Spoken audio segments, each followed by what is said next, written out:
questo incubo, e poi saranno gli esperti che parleranno di questo, e non sapevano assolutamente cosa sarebbe accaduto. 2, i bambini e i ragazzi sono stati quelli che più hanno rispettato le regole, e qui ci vuole un applauso.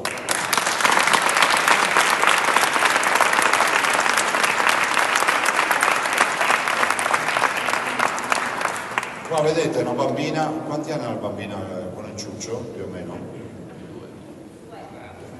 Lei si è fatto tutto il lockdown da appena nata in poi, e così i bimbi di 3 anni, cioè qui quando guardate i bimbi vi diranno l'età e voi togliete 2 anni non vissuti, chiusi in casa, spesso in appartamenti dove non c'era neanche il terrazzino. Mi ricordo la zona di Marghera dove eravamo noi, peggio ancora chiusi in casa senza lockdown perché c'era la DAD, e gli asili chiusi, le scuole chiuse, quindi noi non possiamo buttare via tutto questo lavoro. E loro sono stati bravi i bimbi, i ragazzi, gli adolescenti, che comunque sul pezzo hanno rispettato le regole.